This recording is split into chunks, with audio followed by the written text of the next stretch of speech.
Hi hello viewers, welcome back to Elisha's home cooking. Viewers, இன்றைக்கான special recipe என்னென்னு பார்த்தீங்கன்னா, எங்கள் ஃபேமிலிக்கு மாத்திரம் இல்லை, உங்கள் ஃபேமிலிக்கும் எல்லாருக்குமே பிடிச்ச சிக்கன் பிரியாணி. இது எங்கள் நாத்தனாரோடைய ஸ்பெஷல் டிஷ். இதை எப்படி செய்யலான்னு பார்க்கலாம் வாங்க. இதுக்கான இன்க்ரீடியன்ஸை பார்த்துக்கோங்க. இங்கே நாங்கள் பட்டை, கிராம்பு, ஏலக்காய், பிரியாணி எல்லாம் எடுத்திருக்கோம். இங்கே மசாலா வகைகள் இருக்குது. இதில் மிளகாய் தூள், தனியாத்தூள், மஞ்சள் தூள், அப்புறம் கரம் மசாலா இருக்குது. இது பூண்டு பேஸ்ட்டு, இது இஞ்சியோட பேஸ்ட்டு, இது ஒரு 10 பெரிய வெங்காயம் கட் பண்ணி வச்சிருக்கோம். இது 6லேருந்து 7 தக்காளி, 2 கைப்பிடி அளவுக்கு கொத்தமல்லி, 2 கைப்பிடி அளவுக்கு புதினா, ஒரு 10லேருந்து 15 பச்சை மிளகாய் எடுத்திருக்கோம். இது சென்டரில் கட் பண்ணி வச்சுருக்கோம். இது ஒரு 1/2 லிட்டர் தயிர் எடுத்திருக்கோம். ஒரு 4லேருந்து 5 டேபிள் ஸ்பூன் நெய், இது லெமன் ஜூஸ், 2 kg சிக்கன் எடுத்திருக்கோம், கல்லுப்பு, 2.5 kg அரிசி. இது ஆல்ரெடி நாங்கள் வாஷ் பண்ணி ஊற வச்சுருக்கோம். தேவையான அளவுக்கு எண்ணெய். இந்த மாதிரி ஒரு கனமான பாத்திரம் எடுத்துக்கோங்க. இதில் தேவையான அளவுக்கு நீங்கள் ஆயில் ஆட் பண்ணிக்கோங்க. இங்கே நாங்கள் ஒரு 7லேருந்து 8 டேபிள் ஸ்பூன் ஆயில் ஆட் பண்ணியிருக்கோம். ஒரு 3லேருந்து 4 டேபிள் ஸ்பூன் நெய் ஆட் பண்ணியிருக்கோம். ஸோ இந்த எண்ணெயும் நெய்யும் சூடான பிறகு நம்ம இந்த பட்டை வகைகளை ஆட் பண்ணிக்கலாம்.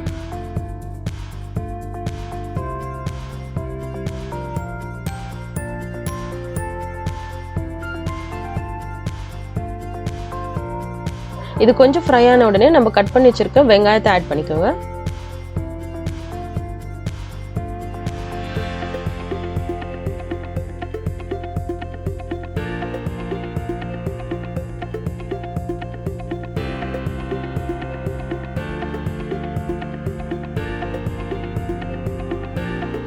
ஸோ இந்த வெங்காயத்தை நல்லா ஃப்ரை பண்ணுங்க. இது எவ்வளோ ஃப்ரை ஆகி வருதோ அவ்வளோ டேஸ்டாக இருக்கும் நம்மளுக்கு பிரியாணி.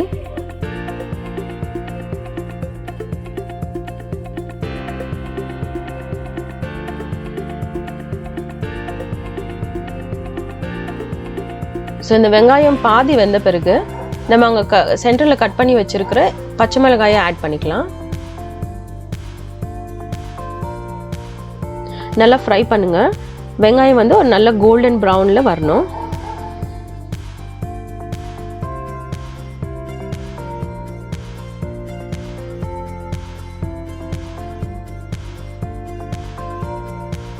ஸோ இந்த மாதிரி ஒரு நல்ல கோல்டன் ப்ரௌனில் இருக்கும்போது நம்ம கட் பண்ணி வச்சிருக்கிற கொத்தமல்லியை ஆட் பண்ணிக்கலாம்.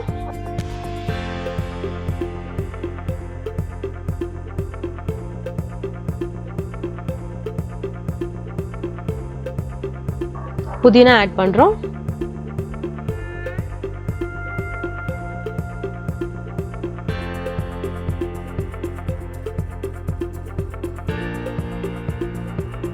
நல்லா ஃப்ரை ஆகட்டும்.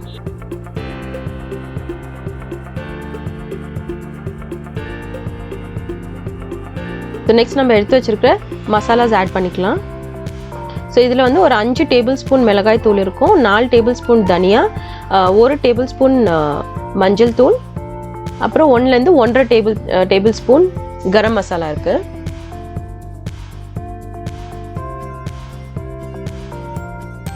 ஸோ நம்ம அரைச்சி வச்சிருக்கிற பூண்டோடைய பேஸ்ட் ஆட் பண்ணிக்கலாம். நெக்ஸ்ட்டு இஞ்சியோட பேஸ்ட்டையும் ஆட் பண்ணிக்கலாம். ஸோ இந்த எல்லா மசாலாஸும் ஆட் பண்ணிட்ட பிறகு நல்லா ஃப்ரை ஆகணும். ஸோ சென்டரில் நீங்கள் கொஞ்சமாக தண்ணி ஆட் பண்ணி நல்லா ஃப்ரை பண்ணுங்கள். ஏன்னா மசாலாஸ் நம்ம எவ்வளோ ஃப்ரை பண்ணுறோமோ அவ்வளோ திக்காயிட்டே வரும். ஸோ அதனால தண்ணி கொஞ்சம் கொஞ்சமாக ஆட் பண்ணிக்கோங்க.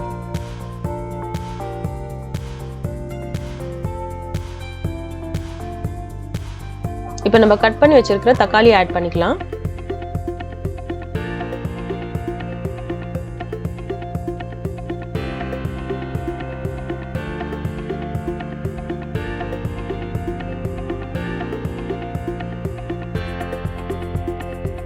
தக்காளியும் நல்லா வெந்து மசிஞ்சு வரணும்.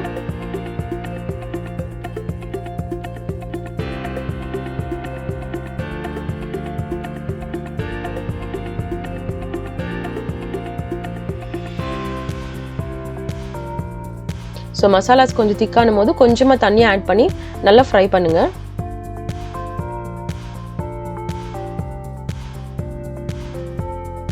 ஸோ தக்காளியும் நல்லா மசிஞ்சு இந்த மசாலாலேருந்து எண்ணெய் திரிஞ்சு வரணும். ஸோ அந்த ஸ்டேஜில் நம்ம எடுத்து வச்சிருக்கிற தயிர் ஆட் பண்ணிக்கலாம். தயிர் ஆட் பண்ணி நல்லா மிக்ஸ் பண்ணுங்கள்.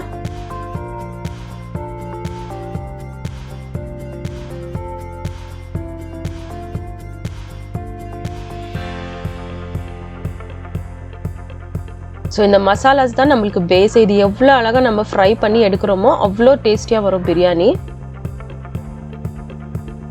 ஸோ இந்த ஸ்டேஜில் நம்ம ஆல்ரெடி க்ளீன் பண்ணி வாஷ் பண்ணி வச்சுருக்க சிக்கன் பீசஸ் ஆட் பண்ணிக்கலாம். நாங்கள் இங்கே வந்து 2.5 kg அரிசிக்கு 2 kg சிக்கன் எடுத்திருக்கோம். இது வந்து ஒரு 10 to 12 மெம்பர்ஸு நல்லா சாப்பிடக்கூடிய குவான்டிட்டி. ஸோ இந்த ஸ்டேஜில் சால்ட் ஆட் பண்ணிக்கோங்க. ஸோ இந்த மசாலாஸ் வந்து சிக்கனில் நல்லா இறங்கணும். ஸோ அதனால் கொஞ்சமாக தண்ணி விட்டுட்டு தட்டு போட்டுட்டு மூடிடுங்க. ஸோ ஆஃப்டர் 10 to 15 minutes பார்த்தீங்கன்னா சிக்கன் மசாலாவோட நல்லா கலந்து இருக்கும்.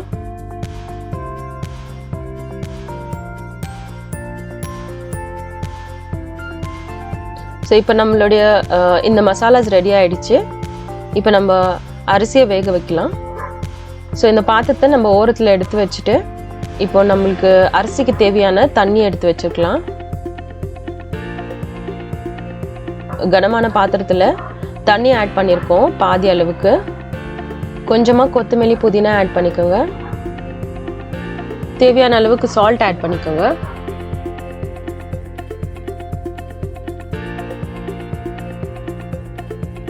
ஸோ இந்த தண்ணி கொதிக்கட்டும். ஸோ பாருங்க தண்ணி கொதிச்சு வருது. இப்போ நம்ம அரிசியை ஆட் பண்ணிக்கலாம்.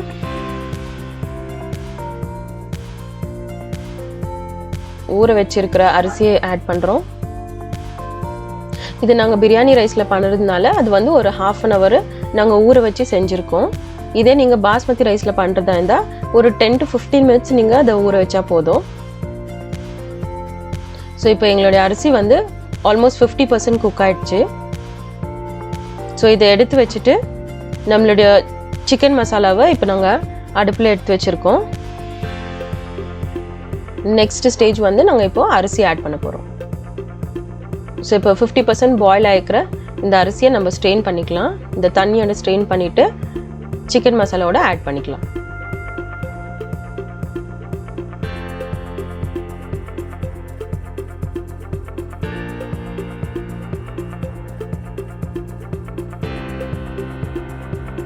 கொஞ்சமாக அந்த மசாலாஸோட மிக்ஸ் பண்ணிக்கோங்க இந்த அரிசியை.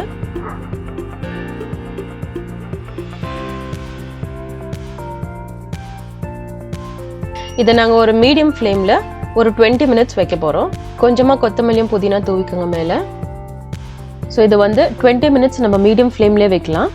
இன்னும் ஒரு 10 to 15 minutes லோ ஃப்ளேமில் வைக்கணும். அப்போ என்ன பண்ணுங்க, ஒரு தவா வச்சுட்டு அது மேலே இந்த பாத்திரத்தை வச்சு க்ளோஸ் பண்ணிடுங்க. பார்த்தீங்கன்னா நம்மளுடைய பிரியாணி ரெடி ஆயிடுச்சு.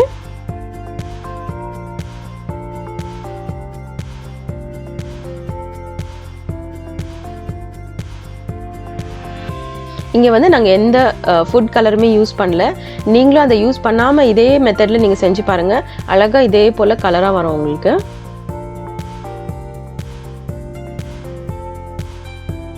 இதுக்கு தேவையான இன்க்ரீடியன்ஸ் எல்லாம் நீங்கள் ஃபஸ்ட்டே ரெடி பண்ணி வச்சிங்கன்னா இந்த பிரியாணியோட மெத்தட் வந்து ரொம்பவே ஈஸி. எல்லாருமே செய்யக்கூடிய ஒரு டிஷ் தான்.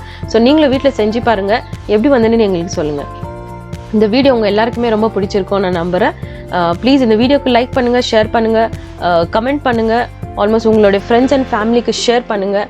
அண்ட் எங்கள் சேனலுக்கு நீங்கள் இப்போ தான் புதுசாக பார்க்குறீங்கன்னா please subscribe to our channel. So அந்த பெல் ஐக்கனை நீங்கள் கிளிக் பண்ணிங்கனாக்கா உங்களுக்கு நாங்கள் போடுற அப்கமிங் வீடியோவோட எல்லா நோட்டிஃபிகேஷன்ஸும் வரும். ஸோ தேங்க்ஸ் ஃபார் வாட்சிங் viewers. Have a nice day.